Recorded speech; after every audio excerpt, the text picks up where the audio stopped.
ಆತ್ಮೀಯ ವಿದ್ಯಾರ್ಥಿಗಳೇ, ನಿನ್ನೆ ತರಗತಿಯಲ್ಲಿ ನಾವು ಆಸಿಯಾನ ಬಗ್ಗೆ ಚರ್ಚೆ ಮಾಡಿದ್ವಿ. ಮತ್ತೆ ಇವತ್ತಿನ ತರಗತಿಯಲ್ಲಿ ಮತ್ತೊಂದು ಪ್ರಮುಖವಾದಂತಹ ಅಂತಾರಾಷ್ಟ್ರೀಯ ಸಂಘಟನೆಯಾದ ಯಾವುದಪ್ಪ ಅಂತ ಬಂದ್ರೆ ನಾವು G20 ಒಕ್ಕೂಟದ ಬಗ್ಗೆ ಇವತ್ತು ಚರ್ಚೆ ಮಾಡೋಣಂತೆ. ಯಾವಂತ ಬಂದ್ರೆ G20 ಒಕ್ಕೂಟದ ಬಗ್ಗೆ ಇವತ್ತಿನ ತರಗತಿಯಲ್ಲಿ ಇದರ ಬಗ್ಗೆ ನಾವು ಏನ್ ಮಾಡೋಣ, ಚರ್ಚೆ ಮಾಡೋಣಂತೆ. ಹಾಗಾದ್ರೆ ಈ G20 ಒಕ್ಕೂಟ ಅಂತ ಬಂದಾಗ ಇದರಲ್ಲಿರುವಂತಹ ರಾಷ್ಟ್ರಗಳ ಬಗ್ಗೆ ನಾವು ನೋಡೋದಾದ್ರೆ, ಅಂದ್ರೆ ಈ ಸಂಘಟನೆಯಲ್ಲಿ ಅಥವಾ ಈ ಒಕ್ಕೂಟದಲ್ಲಿ ಬರುವಂತಹ ರಾಷ್ಟ್ರಗಳ ಬಗ್ಗೆ ನಾವು ನೋಡೋದಾದ್ರೆ ಎಂತಹ ರಾಷ್ಟ್ರಗಳಿದ್ದಾವೆ, ಯಾವ ತರ ಅಂತ ನೋಡಿದ್ರೆ ಇಲ್ಲಿ ಜಾಗತಿಕವಾಗಿ ನೋಡಿ, ಜಾಗತಿಕ ಏನಪ್ಪಾ ಅಂದ್ರೆ ಆರ್ಥಿಕತೆಯಲ್ಲಿ, ಜಾಗತಿಕ ಆರ್ಥಿಕತೆಯಲ್ಲಿ ಕೈಗಾರಿಕಾ ನೋಡಿ, ಆರ್ಥಿಕತೆಯಲ್ಲಿ ಕೈಗಾರಿಕಾ ಅಭಿವೃದ್ಧಿ ಹೊಂದಿರುವಂತಹ, ಕೈಗಾರಿಕಾ ಅಭಿವೃದ್ಧಿ ಹೊಂದಿರುವಂತಹ ರಾಷ್ಟ್ರಗಳ ಒಕ್ಕೂಟ ಏನಪ್ಪಾ ಅಂದ್ರೆ ಯಾವುದಾಗಿದೆ, ಈ G20 ಆಗಿದೆ. ಅಂದ್ರೆ ಜಾಗತಿಕ ಆರ್ಥಿಕತೆಯಲ್ಲಿ ಕೈಗಾರಿಕಾ ಅಭಿವೃದ್ಧಿಯನ್ನು ಹೊಂದಿರುವಂತಹ ರಾಷ್ಟ್ರಗಳು, ಅಂದ್ರೆ ಅಭಿವೃದ್ಧಿ ಹೊಂದಿರುವಂತಹ ರಾಷ್ಟ್ರಗಳ ಒಂದು ಒಕ್ಕೂಟ ಯಾವುದಾಗಿದೆ ಅಂತ ಕೇಳಿದ್ರೆ G20 ಆಗಿದೆ. ಹಾಗಾದ್ರೆ ನೋಡಿ, ಆರ್ಥಿಕತೆಯಲ್ಲಿ ಕೈಗಾರಿಕಾ ಅಭಿವೃದ್ಧಿ ಹೊಂದಿರುವಂತಹ ರಾಷ್ಟ್ರಗಳ ಒಂದು ಒಕ್ಕೂಟ ಯಾವ್ದಂತ ಕೇಳಿದ್ರೆ ಅದು G20 ಅಂತ ಹೇಳ್ತೀವಿ.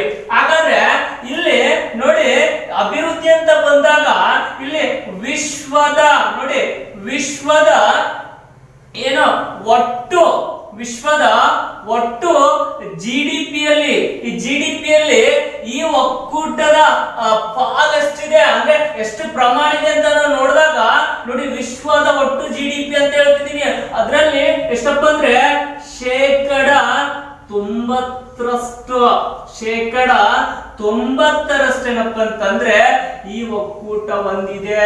ಅಂದ್ರೆ ವಿಶ್ವದ ಒಟ್ಟು ಜಿಡಿಪಿಯಲ್ಲಿ ಏನಪ್ಪಾ ಅಂತಂದ್ರೆ ಶೇಕಡ 90ರಷ್ಟು ಯಾವ್ದಪ್ಪ ಅಂದ್ರೆ ಈ ಒಕ್ಕೂಟ ಹೊಂದಿರುವಂತದ್ದು. ಏನಕ್ಕಂದ್ರೆ ಇಲ್ಲಿ ಜಾಗತಿಕ ಆರ್ಥಿಕತೆಯಲ್ಲಿ ಕೈಗಾರಿಕಾ ಅಭಿವೃದ್ಧಿಯನ್ನು ಹೊಂದಿದವಲ್ಲ ರಾಷ್ಟ್ರಗಳು, ಆ ರಾಷ್ಟ್ರಗಳ ಒಕ್ಕೂಟ ಯಾವ್ದಾಗಿದೆ ಅಂದ್ರೆ G20 ಆಗಿದೆ. ಹಾಗಾದ್ರೆ ವಿಶ್ವದ ಒಟ್ಟು ಜಿಡಿಪಿಯಲ್ಲಿ ಇದರ ಪಾಲು ಈ ಒಕ್ಕೂಟ ಅಂತ ಬಂದಾಗ ಏನಪ್ಪಾ ಅಂತಂದ್ರೆ ಶೇಕಡ 90ರಷ್ಟಿದೆ. ಹಾಗಾದ್ರೆ ವಿಶ್ವದ ಏನಪ್ಪಾ ಅಂದ್ರೆ ಒಟ್ಟು ಏನು ವ್ಯಾಪಾರ ಅಂತ ನಾವು ನೋಡಿದಾಗ, ವ್ಯಾಪಾರ ಅಂತ ನಾವು ನೋಡಿದಾಗ ಇದ್ರಲ್ಲಿ ಇದರ ಪಾಲು ಎಷ್ಟಿದೆ, ಈ ಒಕ್ಕೂಟ ಎಷ್ಟು ಪ್ರಮಾಣ ಅಂತ ನೋಡಿದ್ರೆ 80ರಷ್ಟಿದೆ, ಶೇಕಡ 80ರಷ್ಟಿರುವಂತದ್ದು. ಒಟ್ಟು ವಿಶ್ವದ ಜಿಡಿಪಿ ಅಂತ ಬಂದಾಗ ಇದು ಎಷ್ಟು ಪ್ರತಿಶತ ಹೊಂದಿದೆ ಈ ಒಕ್ಕೂಟ ಅದ ಅಂತ ನೋಡಿದ್ರೆ ಶೇಕಡ 90ರಷ್ಟಿದೆ. ಅದೇ ವ್ಯಾಪಾರ ಅಂತ ಬಂದಾಗ ಶೇಕಡ 80ರಷ್ಟಿದೆ. ಹಾಗಾದ್ರೆ ವಿಶ್ವದ ಒಟ್ಟು ಜನಸಂಖ್ಯೆ ಅಂತ ಬರ್ತೀವಲ್ವಾ, ವಿಶ್ವದ ಒಟ್ಟು ಜನಸಂಖ್ಯೆ ಅಂತ ನಾವು ನೋಡಿದಾಗ ಇದ್ರಲ್ಲಿ ಈ ಒಕ್ಕೂಟ ಎಷ್ಟು ಹೊಂದಿದೆ ಅಂತಂದ್ರೆ 2/3 ರಷ್ಟು ಏನಪ್ಪಾ ಅಂದ್ರೆ ಈ ಒಕ್ಕೂಟ ಜನಸಂಖ್ಯೆನ ಹೊಂದಿರುವಂತದ್ದು. ಅದಕ್ಕೋಸ್ಕರನೇ ಜಾಗತಿಕ ಆರ್ಥಿಕತೆಯಲ್ಲಿ ಕೈಗಾರಿಕಾ ಅಭಿವೃದ್ಧಿಯನ್ನು ಹೊಂದಿರುವಂತಹ ರಾಷ್ಟ್ರಗಳ ಒಂದು ಒಕ್ಕೂಟ ಯಾವ್ದಾಗಿದೆ ಅಂತ ಕೇಳಿದ್ರೆ ಅದು ಬಂದ್ಬಿಟ್ಟು ಈ G20 ಆಗಿದೆ.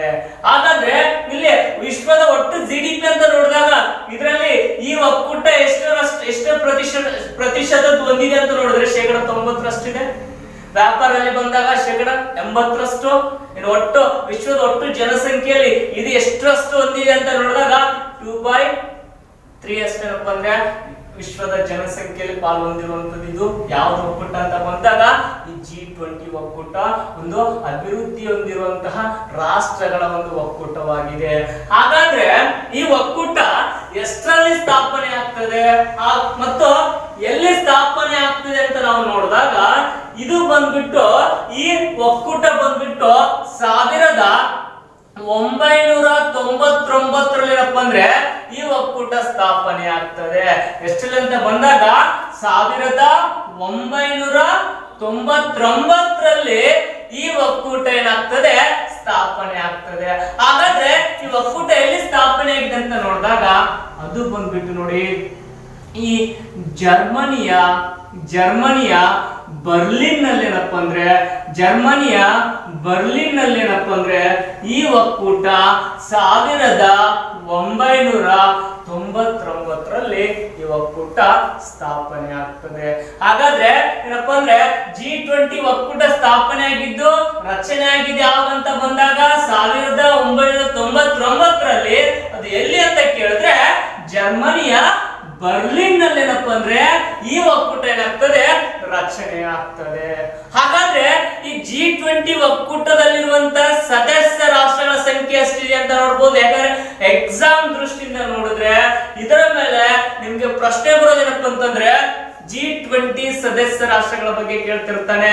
ಏನಂತಂದ್ರೆ ನೋಡಿ ಎಕ್ಸಾಮ್ ಅಲ್ಲಿ ಹೆಂಗ್ ಕೇಳ್ತಂತಂದ್ರೆ 4 ಆಪ್ಷನ್ಸ್ ಕೊಟ್ಟು ಈ ಕೆಳಗಿನವುಗಳಲ್ಲಿ ಯಾವ ರಾಷ್ಟ್ರ ಏನಪ್ಪ ಅಂದ್ರೆ G20 ಒಕ್ಕೂಟದ ಸದಸ್ಯ ರಾಷ್ಟ್ರವಾಗಿಲ್ಲ ಅಂತ ಪ್ರಶ್ನೆ ಮಾಡ್ತಾನೆ. ಏನಕ್ಕಂದ್ರೆ 20 ರಾಷ್ಟ್ರಗಳು ಬರ್ತವೆ ಒಕ್ಕೂಟದಲ್ಲಿ. ಅದಕ್ಕೋಸ್ಕರ ಇಲ್ಲಿ ಬಂದ್ಬಿಟ್ಟು ನೋಡಿ ಈ G20 ಒಕ್ಕೂಟದ ಸದಸ್ಯ ರಾಷ್ಟ್ರಗಳ ಸಂಖ್ಯೆ ಅಂತ ಬಂದಾಗ ಎಷ್ಟು ಬರ್ತದೆ ಅಂತ ಕೇಳಿದ್ರೆ 20 ಇದೆ. ಇದ್ರ ಮೇಲೆ ಹೆಚ್ಚು ಪ್ರಶ್ನೆ ಮಾಡ್ತಾ ನಿಮ್ಗೆ. ಏನಕ್ಕಂದ್ರೆ ಸದಸ್ಯ ರಾಷ್ಟ್ರಗಳ ಸಂಖ್ಯೆ ಎಷ್ಟಿದೆ ಅಂದ್ರೆ ಇಲ್ಲಿ 20 ಇದೆ. ನಮ್ಗೆ 20 ಸದಸ್ಯ ರಾಷ್ಟ್ರಗಳು ನಮ್ಗೆ ಗೊತ್ತಿರಬೇಕು. ಏನಕ್ಕಂದ್ರೆ ಆಪ್ಷನ್ ಅಲ್ಲಿ ಕೊಟ್ಟಾಗ 3 ಏನಪ್ಪಾ ಅಂದ್ರೆ ಸದಸ್ಯ ರಾಷ್ಟ್ರಗಳು ಕೊಟ್ಟು ಯಾವ್ದು ಇದ್ರಲ್ಲಿ ಅಲ್ಲ ಅಂತ ಕೊಡ್ತಾನೆ. ಸೊ ಅದಕ್ಕೋಸ್ಕರ ನಮ್ಗೆ 20 ಸದಸ್ಯ ರಾಷ್ಟ್ರಗಳು ನಮ್ಗೆ ಗೊತ್ತಾಗ್ಬೇಕು.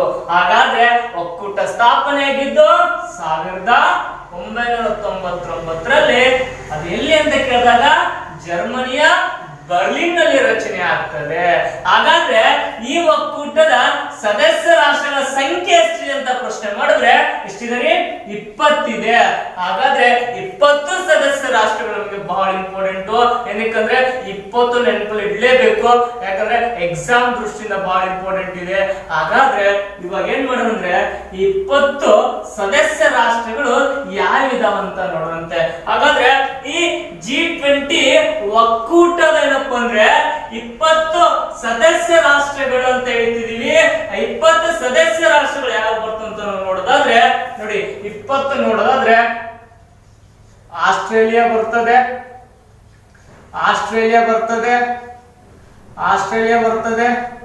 ನೆಕ್ಸ್ಟ್ ಬಂದ್ಬಿಟ್ಟು ಕೆನಡಾ ಬರ್ತದೆ. Australia, Canada.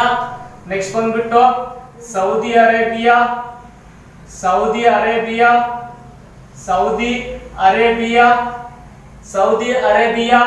ನಂತರ ಬಂದ್ಬಿಟ್ಟು ಅಮೇರಿಕಾ. ನಂತರ ಭಾರತ ಬರ್ತದೆ. ಭಾರತ ಕೂಡ ಈ ಒಕ್ಕೂಟದಲ್ಲಿದೆ. ಭಾರತ ಬರ್ತದೆ. ನಂತರ ರಷ್ಯಾ ಇದೆ. ನಂತರ ಟರ್ಕಿ ಕೂಡ ಇದೆ. ರಷ್ಯಾ ಇದೆ, ಟರ್ಕಿ ಇದೆ. ನಂತರ ಬಂದ್ಬಿಟ್ಟು ಅರ್ಜೆಂಟೈನಾ ಇದೆ. ನಂತರ ಯಾವ್ದಂದ್ರೆ ಬ್ರೆಜಿಲ್ ಬರ್ತದೆ. ಅರ್ಜೆಂಟೈನಾ ಬರ್ತದೆ, ಬ್ರೆಜಿಲ್ ಬರ್ತದೆ. ನಂತರ ಮೆಕ್ಸಿಕೋ ಬರ್ತದೆ. ನಂತರ ದಕ್ಷಿಣ ಆಫ್ರಿಕಾ ಬರ್ತದೆ.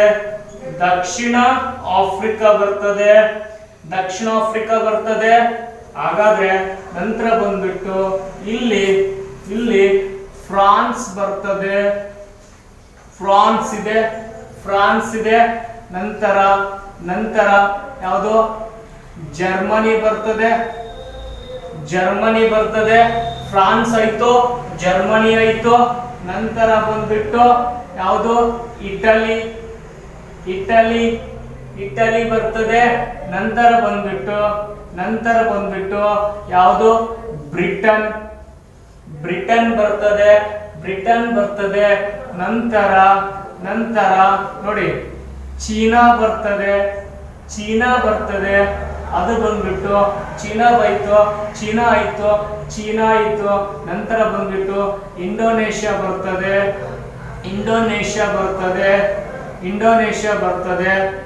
ಜಪಾನ್ ಕೂಡ ಇದೆ. ಅದಾದ ನಂತರ ಇಲ್ಲಿ ಈ ದಕ್ಷಿಣ ಕೊರಿಯಾ ಕೂಡ ಬರ್ತದೆ, ಈ ಒಕ್ಕೂಟದಲ್ಲಿದೆ. ಇನ್ನು ಕೊನೆಯದಾಗಿ 20 ಬಂದಾಗ ನೆಕ್ಸ್ಟ್ ಯಾವ್ದು ಬರ್ತದೆ ಅಂತ ಕೇಳಿದ್ರೆ ಇಲ್ಲಿ ಬಂದ್ಬಿಟ್ಟು ಏನಪ್ಪಾ ಅಂತಂದ್ರೆ ಯುರೋಪಿಯನ್ ಒಕ್ಕೂಟ ಕೂಡ ಬರ್ತದೆ. ಹಾಗಾದ್ರೆ G20ಯಲ್ಲಿ ಸದಸ್ಯ ರಾಷ್ಟ್ರಗಳ ಸಂಖ್ಯೆ ಎಷ್ಟು ಅಂತ ಬಂದ್ರೆ 20 ಇದೆ. ಗೊತ್ತಾಯ್ತು ನಮ್ಗೆ. ಹಾಗಾದ್ರೆ ನೋಡಿ ಒನ್ ಮೋರ್ ಟೈಮ್, ಯಾವುದು ಆಸ್ಟ್ರೇಲಿಯಾ ಇದೆ, ಕೆನಡಾ ಇದೆ, ಕೆನಡಾ. ನೆಕ್ಸ್ಟ್ ಯಾವ್ದು ಸೌದಿ ಅರೇಬಿಯಾ ಇಂಪಾರ್ಟೆಂಟ್ ಇದು. ಯಾಕಂದ್ರೆ ಈ G20ಯ ಸಮಿಟ್ ಎಲ್ಲಿ 2020ರಲ್ಲಿ ಎಲ್ಲಿ ನಡೆದಿತ್ತಂತ ಕೇಳಿದಾಗ ಈ ಸೌದಿ ಅರೇಬಿಯಾದಲ್ಲಿ ನಡೆದಿರುವಂತದ್ದು 15ನೇ ಸಮಿಟ್ ನಡೆದಿತ್ತು. ಸೌದಿ ಅರೇಬಿಯಾದ ರಿಯಾದಲ್ಲಿ ನಡೆದಿದೆ. ಮುಂದೆ ನೋಡೋಣಂತೆ. ಹಾಗಾದ್ರೆ ಸೌದಿ ಅರೇಬಿಯಾ ಬರ್ತದೆ, ನಂತರ ಇಲ್ಲಿ ಅಮೆರಿಕ ಬರ್ತದೆ, ಭಾರತ ಕೂಡ ಇದೆ. G20ಯಲ್ಲಿ ಭಾರತ ಕೂಡ ಬರ್ತದೆ. ಇಲ್ಲಿ ರಷ್ಯಾ ಇದೆ, ಟರ್ಕಿ ಕೂಡ ಇದೆ. ನೆಕ್ಸ್ಟ್ ಅರ್ಜೆಂಟೈನಾ ಇದೆ, ಹೌದಾ, ಅರ್ಜೆಂಟೈನಾ ಕೂಡ ಇದೆ. ನಂತರ ಬ್ರೆಜಿಲ್ ಇದೆ. ನಂತರ ಮೆಕ್ಸಿಕೋ ಬರ್ತದೆ. ದಕ್ಷಿಣ ಆಫ್ರಿಕಾ ಬರ್ತದೆ. ಇಲ್ಲಿ ನೋಡಿ ಫ್ರಾನ್ಸ್ ಇದೆ. ಜರ್ಮನಿ ಕೂಡ ಬರ್ತದೆ. ನೆಕ್ಸ್ಟ್ ಇಟಲಿ ಕೂಡ ಇದೆ. ನಂತರ ನೋಡಿ ಬ್ರಿಟನ್ ಇದೆ. ನಂತರ ಚೀನಾ, ಹೌದಾ, ಚೀನಾ ಇದೆ. ನೆಕ್ಸ್ಟ್ ಇಂಡೋನೇಷ್ಯಾ ಬರ್ತದೆ. ನಂತರ ಜಪಾನ್ ಬರ್ತದೆ. ನಂತರ ನೋಡಿ ದಕ್ಷಿಣ ಕೊರಿಯಾ ಇದೆ. ಮತ್ತೆ ಯುರೋಪಿಯನ್ ಒಕ್ಕೂಟ ಕೂಡ ಇಲ್ಲಿ ಬರ್ತದೆ. ಹಾಗಾದ್ರೆ ಏನಪ್ಪಾ ಅಂದ್ರೆ 1999ರಲ್ಲಿ ರಚನೆ ಆದಂತಹ ಈ ಒಕ್ಕೂಟ, ಇದರ ಸದಸ್ಯ ರಾಷ್ಟ್ರಗಳ ಸಂಖ್ಯೆ ಎಷ್ಟಂದ್ರೆ 20 ಇದೆ. ನಮ್ಗೆ 20 ಸದಸ್ಯ ರಾಷ್ಟ್ರಗಳು ನಮ್ಗೆ ಗೊತ್ತಿರ್ಬೇಕು. ಏನಕ್ಕಂದ್ರೆ ಎಕ್ಸಾಮ್ ಅಲ್ಲಿ ಏನ್ ಮಾಡ್ತಾರೆ, ಈ ಕೆಳಗಿನವುಗಳಲ್ಲಿ ಯಾವುದು G20ಯ ಸದಸ್ಯ ರಾಷ್ಟ್ರವಾಗಿಲ್ಲ ಅಂತ ಹೇಳ್ತಾರೆ. 3 ಸರಿಯಾಗಿ ಕೊಟ್ಟು ಒಂದ್ ಇಲ್ಲದೆ ಇರೋದು ಕೇಳ್ತಾರೆ. ಅದಕ್ಕೋಸ್ಕರನೇ ನಮ್ಗೆ 20 ಸದಸ್ಯ ರಾಷ್ಟ್ರಗಳು ನಮ್ಗೆ ಗೊತ್ತಿರಬೇಕಾಗ್ತದೆ. 20 ಕೂಡ ನಮ್ಗೆ ಎಕ್ಸಾಮ್ ದೃಷ್ಟಿಯಿಂದ ಬಹಳ ಇಂಪಾರ್ಟೆಂಟ್ ಇದಾವೆ. ಹಾಗಾದ್ರೆ ಈ ಒಕ್ಕೂಟದ ಬಗ್ಗೆ ನಮಗೆ ಗೊತ್ತಾಯ್ತು, ಸದಸ್ಯ ರಾಷ್ಟ್ರಗಳು ಗೊತ್ತಾಯ್ತು, ಸ್ಥಾಪನೆ ಯಾವಾಗ ಆಯ್ತಂತ ಗೊತ್ತಾಯ್ತು, ಮತ್ತೆ ಇರುವಂತ ರಾಷ್ಟ್ರಗಳ ಬಗ್ಗೆ ಗೊತ್ತಾಯ್ತು. ಹಾಗಾದ್ರೆ ಈ G20 ಏನಪ್ಪಾ ಅಂದ್ರೆ ಒಕ್ಕೂಟದ ಬಗ್ಗೆ ನಂತರ ನಾವು ನೋಡೋದಾದ್ರೆ ಇಲ್ಲಿಯ ಸಮಿಟ್ಸ್ ಗಳ ಬಗ್ಗೆ ನಾವು ನೋಡ್ಬೇಕು, ಶೃಂಗಸಭೆಗಳ ಬಗ್ಗೆ ನಾವು ನೋಡ್ಬೇಕಾಗ್ತದೆ. ಏನಕ್ಕಂದ್ರೆ ರೀಸೆಂಟ್ ಆಗಿ ಏನಪ್ಪಾ ಅಂದ್ರೆ ನಮ್ಗೆ ಇಲ್ಲಿ ಸೌದಿ ಅರೇಬಿಯಾದ ರಿಯಾದಲ್ಲಿ ಏನಪ್ಪಾ ಅಂದ್ರೆ ಈ G20ಯ 15ನೇ ಶೃಂಗಸಭೆ ನಡೆದಿದೆ. ಸೊ ರೀಸೆಂಟ್ ಆಗಿ ಬರ್ತಿರುವಂತದ್ದು ಇದು. ಸೊ ಅದಕ್ಕೋಸ್ಕರ ಇದು ನಮ್ಗೆ ಎಕ್ಸಾಮ್ ದೃಷ್ಟಿಯಿಂದ ಬಹಳ ಇಂಪಾರ್ಟೆಂಟ್ ಇದೆ. ಸೊ ಅದಕ್ಕೋಸ್ಕರ ಇವಾಗ ಏನ್ ಮಾಡೋಣ ಅಂತಂದ್ರೆ ಈ G20ಯಲ್ಲಿರೋ ಯಾವ ಶೃಂಗಸಭೆಗಳ ಬಗ್ಗೆ ಇವಾಗ ನೋಡೋಣಂತೆ. ಅದು ಎಕ್ಸಾಮ್ ದೃಷ್ಟಿಯಿಂದ ಕೂಡ ನಮ್ಗೆ ಬಹಳ ಇಂಪಾರ್ಟೆಂಟ್ ಇದೆ. ಹಾಗಾದ್ರೆ ನೋಡಿ, ಇದು ಸ್ಥಾಪನೆ ಆಗಿದ್ದು 1999ರಲ್ಲಿ ಸ್ಥಾಪನೆ ಆಗಿದೆ. ಆದ್ರೆ ಇದರ ಮೊದಲ ಸಮಿಟ್ ನೋಡಿ, ಈ G20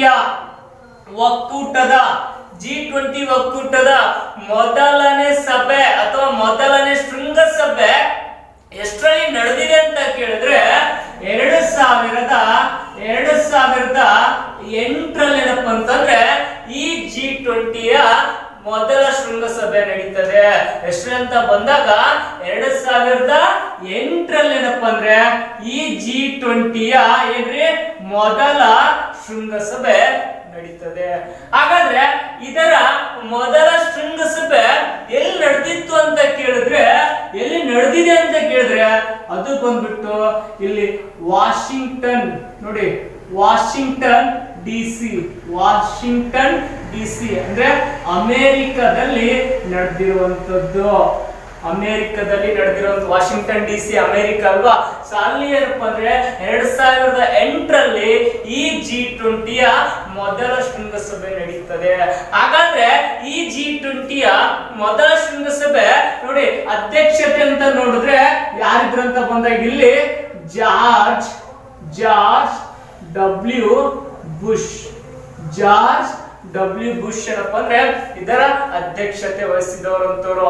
ಯಾವ್ದಪ್ಪ ಬಂದಾಗ G20ಯ ಮೊದಲ ಶೃಂಗಸಭೆ ನಡೆದಿರೋದು ವಾಷಿಂಗ್ಟನ್ ಡಿಸಿ, ಎಲ್ಲಿ ಅಮೆರಿಕ. ಎಷ್ಟರಲ್ಲಿ 2008ರಲ್ಲಿ ನಡೆದಿರುವಂತದ್ದು. ಅಧ್ಯಕ್ಷತೆ ಯಾರು ವಹಿಸಿದ್ರಿ ಈ ಶೃಂಗಸಭೆ ಅಂತ ಕೇಳಿದ್ರೆ ಜಾರ್ಜ್ ಡಬ್ಲ್ಯೂ ಬುಷ್ ಬರ್ತಾರೆ. ಹಾಗಾದ್ರೆ ನಮ್ಗೆ ಇದರ ಮೊದಲ ಶೃಂಗಸಭೆ ನಮ್ಗೆ ಗೊತ್ತಾಯ್ತು. ನಂತರ ಬಂದ್ಬಿಟ್ಟು ನಾವು ಇತ್ತೀಚೆಗೆ G20ಯ ಶೃಂಗಸಭೆ ನಡೆದಿರೋದ್ರ ಬಗ್ಗೆ ನಾವು ನೋಡ್ಬೇಕಾಗ್ತದೆ.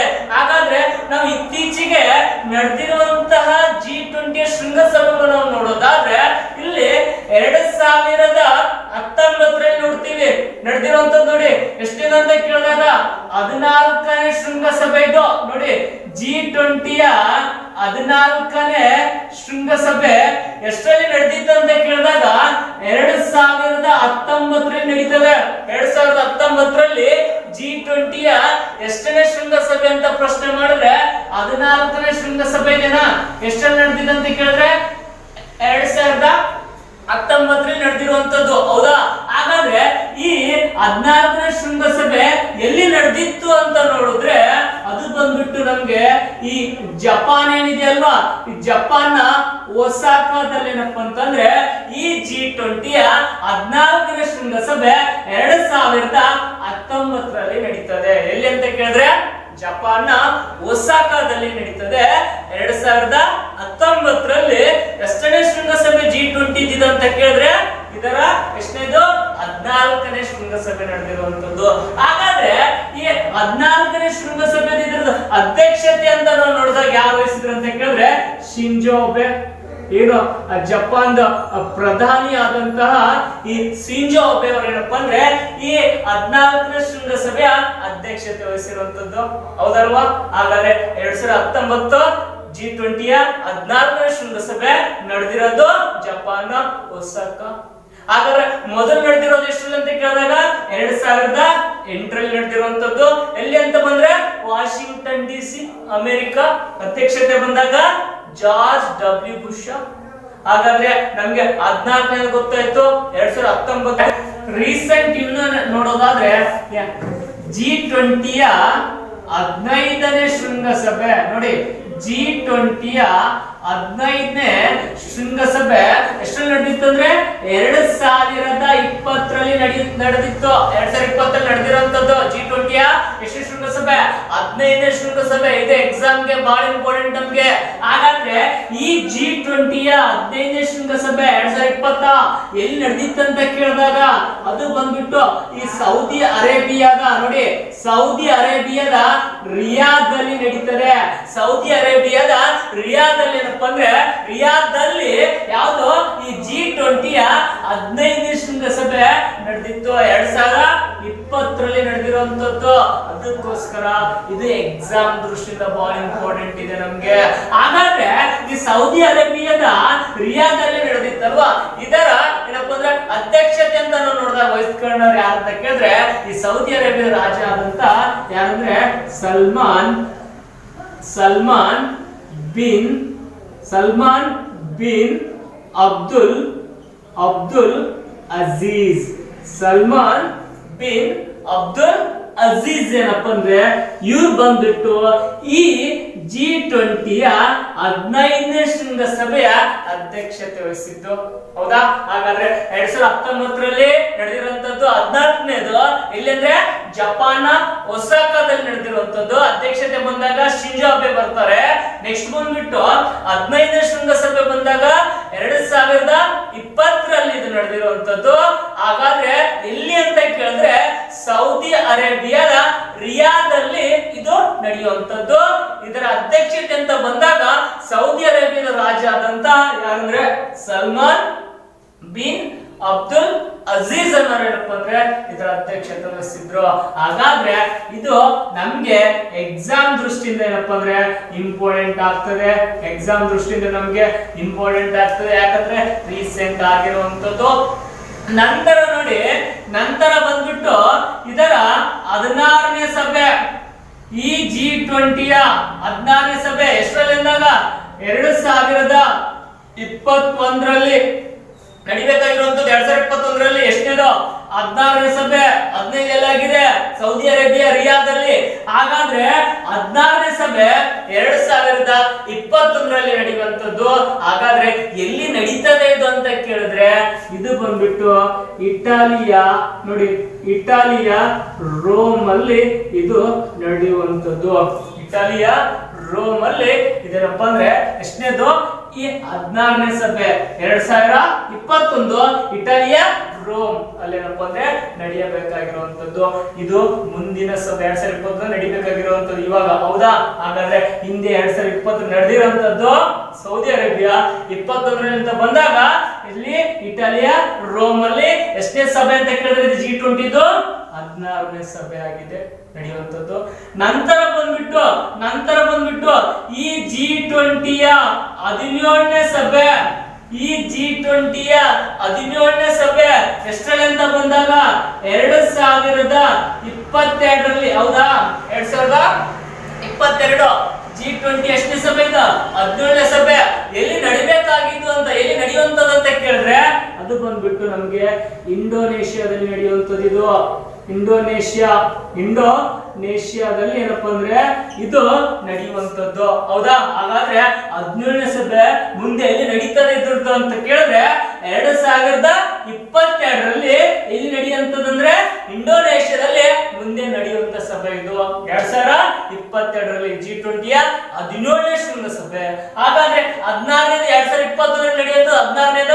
ಹಾಗಾದ್ರೆ ಎಲ್ಲಿ ಅಂತ ಕೇಳಿದ್ರೆ ಅದು ಇಟಲಿಯ ರೋಮ್ ಅಲ್ಲಿ ಏನಪ್ಪಾ ಅಂದ್ರೆ ನಡೆಯುವಂತದ್ದು. ಹಾಗಾದ್ರೆ 2020ರಲ್ಲಿ 15ನೇದಲ್ಲಿ ನಡೀತು ಅಂತ ಕೇಳಿದ್ರೆ ಸೌದಿ ಅರೇಬಿಯಾದ ರಿಯಾದಲ್ಲಿ ನಡೆದಿರುವಂತದ್ದು. ಹಾಗಾದ್ರೆ 17ನೇದು 2022 ಇಂಡೋನೇಷ್ಯಾ ಇತ್ತು. ಇವಾಗಿನ ನಮ್ಗೆ ಬಹಳ ಇಂಪಾರ್ಟೆಂಟ್ ಇದೆ.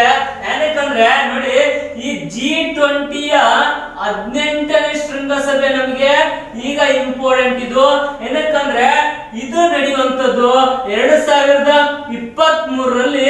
ಅದು ಎಲ್ಲಿ ಅಂತ ಕೇಳಿದಾಗ ಭಾರತದ ನವದೆಹಲಿಯಲ್ಲಿ ನಡೆಯುವಂತದ್ದು. ನೋಡಿ, ಭಾರತದ ನವದೆಹಲಿಯಲ್ಲಿ ನಡೆಯುವಂತದ್ದು. ಎಷ್ಟನೇದಂದ್ರೆ ಈ G20ಯ 18ನೇ ಶೃಂಗಸಭೆ ಯಾವ ವರ್ಷದಲ್ಲಿ ಅಂತ ಕೇಳಿದ್ರೆ 2023ರಲ್ಲಿ ಮುಂದೆ ನಡೆಯಬೇಕಾಗಿರುವಂತದ್ದು. ಅದು ಭಾರತದ ನವದೆಹಲಿಯಲ್ಲಿ. ಅಂದ್ರೆ ಇಲ್ಲಿವರೆಗೂ G20ಯ ಶೃಂಗಸಭೆಗಳು ಭಾರತದಲ್ಲಿ ನಡೆದಿಲ್ಲ. ಆದ್ರೆ 2023 ಈ G20ಯ 18ನೇ ಶೃಂಗಸಭೆ ಮುಂದೆ ನಡೀತದಂದ್ರೆ ಭಾರತದ ನವದೆಹಲಿಯಲ್ಲಿ ನಡೆಯುವಂತದ್ದು. ಇದರ ಅಧ್ಯಕ್ಷತೆ ಅವಾಗ ಯಾರು ವಹಿಸಿರ್ತಾರೆ ಅಂತ ನೋಡಿದ್ರೆ, ಅವಾಗ ಮುಂದೆ ನೋಡಿದ್ರೆ ಅದು ನರೇಂದ್ರ ಮೋದಿ ಅವರೇ ಇರ್ತಾರೆ, ಪ್ರಧಾನಿ, ಹೌದಲ್ವಾ?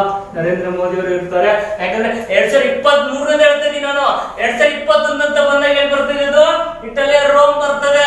2022 ಬಂದಾಗ ಇಂಡೋನೇಷ್ಯಾ ಇದೆ. ಎಷ್ಟು 17ನೇದು 18ನೇದು 2023ರಲ್ಲಿ ನಡಿಬೇಕು.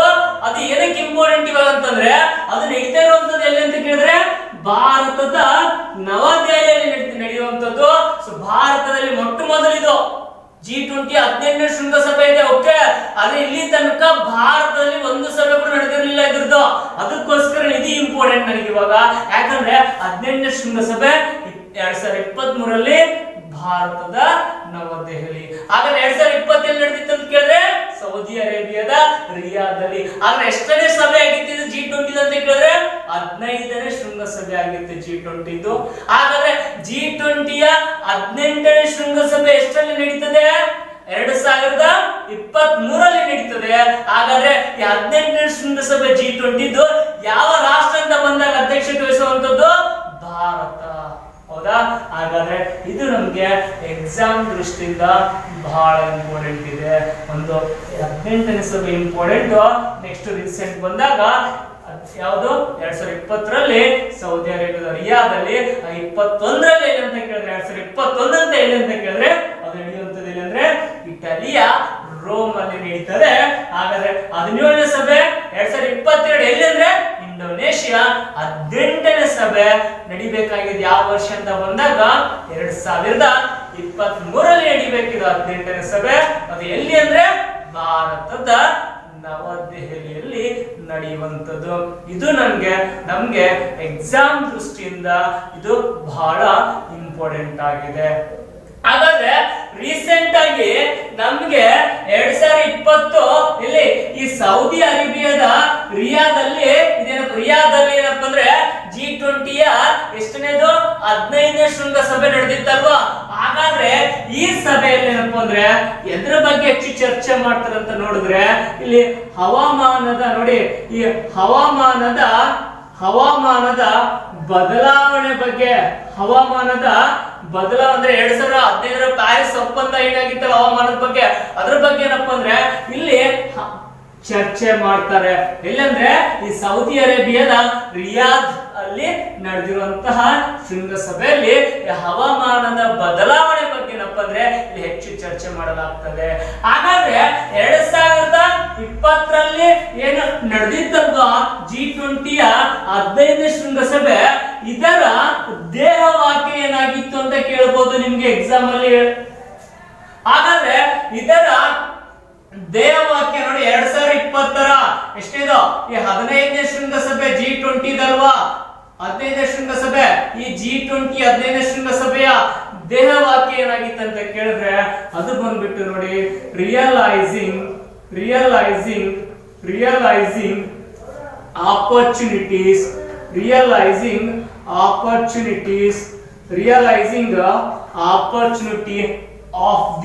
opportunities of the 21st